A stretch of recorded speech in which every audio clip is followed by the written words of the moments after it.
नमस्कार.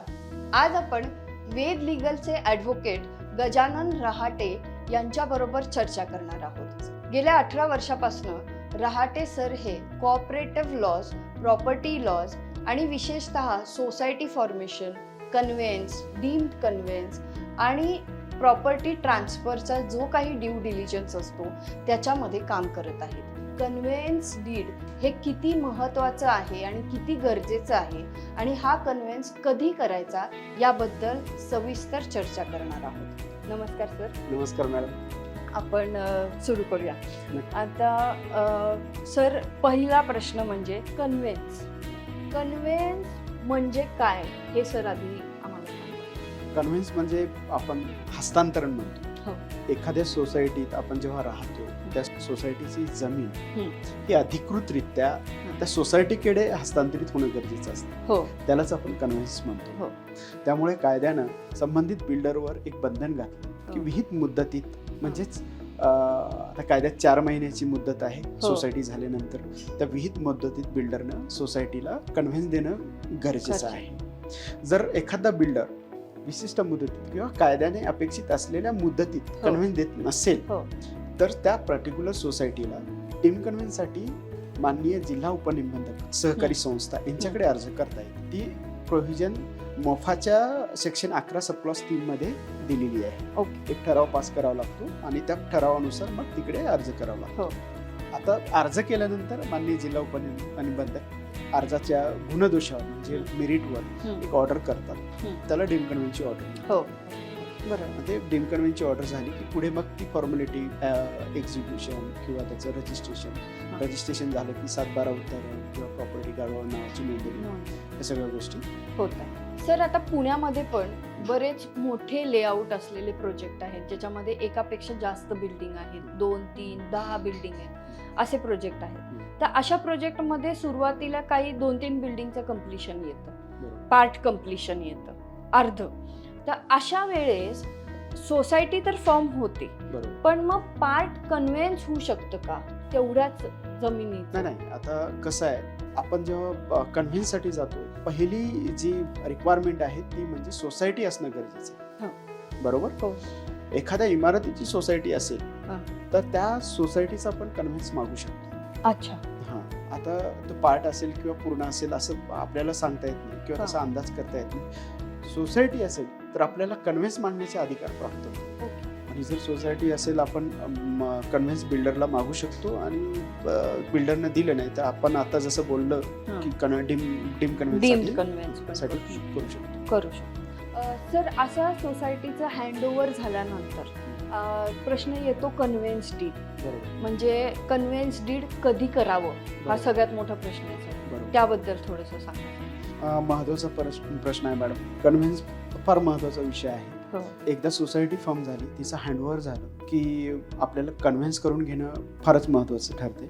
आता त्या संदर्भातली जी प्रोव्हिजन आहे मोफा 1963 कलम 11(1) खाली असं मेन्शन केलेलं आहे की बिल्डरनं ती जी काही जमीन आणि इमारतीचे बांधकाम आहे ते एका विशिष्ट मुदतीत म्हणजे 4 महिन्याच्या आत, संस्था नोंदणी झाल्यापासून 4 महिन्याच्या आत ती जमीन आणि इमारतीचं बांधकाम सोसायटीच्या नावे हस्तांतरित करावं. कारण हस्तांतरण झाल्याशिवाय मालकी हक्क येणार नाही संस्थेला, आणि मालकी हक्क आला नाही तर भविष्यातले पुढचे प्रश्न मार्गी लागणार नाही, जसं पुनर्विकास म्हणतो, रिडेव्हलप. तर त्यामुळे कन्व्हेन्स फार महत्वाचं आहे आणि ते बिल्डरवर विशिष्ट मुदतीत कन्व्हेन्स करून देणं एक बंधन आहे, कायदेशीर बंधन. ते बिल्डर टाळू शकत नाही. सर, कन्व्हेन्ससाठी कम्प्लिशन सर्टिफिकेट किती महत्वाचं आहे? कन्व्हेन्ससाठी कम्प्लिशन गरजेचं नाही. कम्प्लिशन सर्टिफिकेट शिवाय तुम्ही कन्व्हेन्स करू शकता. म्हणजे ही खूप महत्वाची गोष्ट आहे की पुण्यामध्ये किंवा संपूर्ण महाराष्ट्रामध्ये अनेक असे प्रोजेक्ट आहेत सर, जुने प्रोजेक्ट की ज्याचं सोसायटी फॉर्मेशन झालंय मात्र कन्व्हेन्स झालेलं नाहीये. तर अशा वेळेस कम्प्लिशन मिळूच शकत नाही आता प्रोजेक्ट्सला, असेही प्रोजेक्ट आहेत. तर त्याचं कन्व्हेन्स होऊ शकते. कारण त्या संदर्भात माननीय मुख्यमंत्री देवेंद्र फडणवीस यांनी 2018 नंतर बहुतेक भर विधानसभेत घोषणा केली होती की तुम्ही ओसी नसताना देखील कन्व्हिन्स किंवा डिकन्व्हिन्स करू शकता आणि तसा GR देखील. खूपच महत्त्वाची गोष्ट आहे की कन्व्हेन्स डीड करण्यासाठी कंप्लिशनची गरज नाहीये.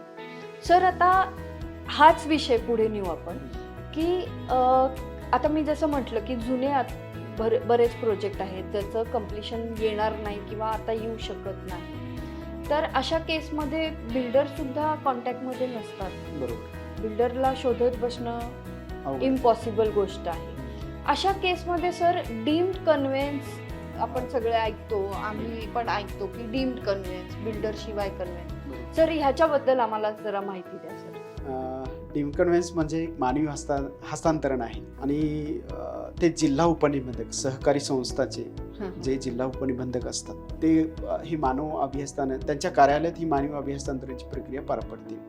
ते ही मानवी अभिहस्तांतरण करण्यासाठी कोणत्या गोष्टी आवश्यक आहे? सर्वप्रथम त्या संस्थेला एक ठराव पास करावा लागतो आणि त्या ठरावानुसार जे काही मानवी अभिहस्तांतरणासाठी जी काही चेकलिस्ट दिलेली आहे शासनाने, त्या चेकलिस्टमध्ये जे काही डॉक्युमेंट्स आहेत त्या डॉक्युमेंट्स जोडून एक अर्ज करावा लागतो. बिल्डर नसेल किंवा तो ऑब्स्कॉन्ड असेल किंवा मयत असेल त्या केसमध्ये आपण डीम्ड कन्व्हेन्सला देखील जाऊ शकतो, जसं मी मेन्शन केलं. आणि तिथे काही अडचण येणार नाही. कन्व्हेन्स म्हणजे ती प्रोव्हिजन सोसायटीच्या बेनिफिटसाठी झालेली आहे. ज्या केसमध्ये बिल्डर असमर्थ करतो किंवा जाणून बुजून कन्व्हेन्स देत नाही, त्यासाठीच डीम्ड कन्व्हेन्स नावाचा ऑप्शन किंवा ती विंडो आपल्यासाठी शासनानं अवेलेबल करून दिली. तर आता तुम्ही बरेच डीम्ड कन्व्हेन्स केले किंवा तुम्ही त्या गोष्टीला एकदम प्रो झालेला आहात, मात्र सामान्य लोकांसाठी बिल्डरला डावलून डीम्ड कन्व्हेन्स करणं हे थोडंसं अवघड जातं. तर अशा केसमध्ये या डीम्ड कन्व्हेन्सला किती वेळ लागू शकतो आणि बिल्डर ऑब्जेक्शन घेऊ शकतात काय? हा, बिल्डर प्रत्येक केसमध्ये ऑब्जेक्शन घेणारच, कारण त्याचे स्वतःचे बरेचसे फायदे असतात. कारण त्यांना प्लान रिवाइज करायचा असतो, जो काही आज रोजी FSI त्यांना अवेलेबल झालेला असतो त्याचा फायदा घ्यायचा असतो पुढचं बांधकाम करून असू शकतो. त्यामुळे तो कन्व्हेन्स देण्यास टाळाटाळ करतो आणि ते ऑब्जेक्शन घेणारच. आणि मी बऱ्याच केसेसमध्ये असं बघतोय की बिल्डर अनाठाई ऑब्जेक्शन घेतात पण ते सस्टेन होत नाही, कारण कन्व्हेन्स हा माझा अधिकार आहे. बरोबर.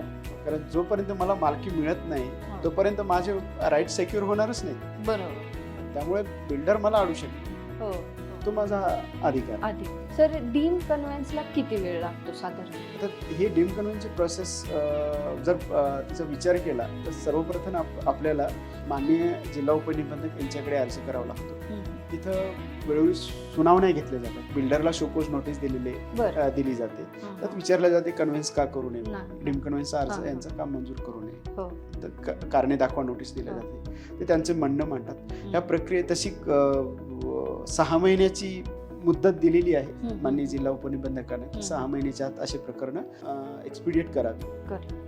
परंतु त्याला 1 वर्ष जाते. पुढच्या फॉर्मॅलिटीज असतात. एकदा डीम्ड कन्व्हेन्सची ऑर्डर आली की एक्झिक्युशन करावं लागतं, त्यानंतर रजिस्ट्रेशन करावं लागतं म्हणजे सब रजिस्टर ऑफिसमध्ये. म्हणजे साधारण असं आपण म्हणू शकतो की साधारण 6 महिने ते 1 वर्ष 6 महिने एवढा कालावधी लागू शकतो डीम्ड कन्व्हेन्सला. काही कॉम्प्लिकेशन असतील तर जास्त पण लागू शकतो. बरं. काही कोर्टाच्या काही केसेस असतील किंवा टायटल संदर्भात काही वाद असतील कोर्टामध्ये, त्या केसमध्ये लागू शकतो. म्हणजे केस टू केस बेसिस वरती डीम्ड कन्व्हेन्सला किती वेळ लागेल हे डिपेंड आहे. पण डीम्ड कन्व्हेन्स होऊ शकतं आणि कन्व्हेन्स हा फ्लॅट बायर्सचा आणि त्या प्रोजेक्टमध्ये राहणाऱ्या लोकांचा अधिकार आहे. तर सर आम्हाला तुमच्याकडून खूप छान माहिती मिळाली. म्हणजे सोसायटी फॉर्मेशन कधी करायचं, का करायचं, ते किती गरजेचं आहे आणि महत्त्वाचं म्हणजे परत एकदा मी म्हणेन की कन्व्हेन्स करण्यासाठी कंप्लिशन सर्टिफिकेट लागत नाही, ही नवीन गोष्ट आपल्याला समजली आज. आणि कन्व्हेन्ससाठी बिल्डरचीच गरज आहे का, आता असं काही नाही आहे. डीम्ड कन्व्हेन्स हा मार्ग आहे जिथे बिल्डर नसले किंवा त्यांची परमिशन नसली तरी सुद्धा आपण डीम्ड कन्व्हेन्सद्वारे कन्व्हेन्स करून घेऊ शकतो. मालकी हक्क आपण घेऊ शकतो. मालकी हक्क आपण घेऊ शकतो. सर तुम्ही आलात आणि आम्हाला ही माहिती सांगितली. तुमच्या बिझी शेड्यूलमधून तुम्ही वेळ काढलात त्याबद्दल सर धन्यवाद. आणि पुढचेही बरेच काही विषय आहेत जसं मेंटेनन्सचं झालं किंवा रिडेव्हलपमेंटचा विषय झाला किंवा सोसायटी ट्रान्सफरमध्ये तुम्ही इतके वर्ष काम करत आहात तर त्याबद्दल काय ड्यू डिलिजन्स डॉक्युमेंट असे बरेच विषय आहेत जे आपण पुढेही घेऊ, पुढच्या व्हिडिओमध्ये घेऊया. अशा सर्व प्रकारच्या माहितीसाठी आमचे व्हिडिओ बघत राहा आणि शेअर करा आणि आमच्या चॅनलला नक्की सबस्क्राईब करा. धन्यवाद.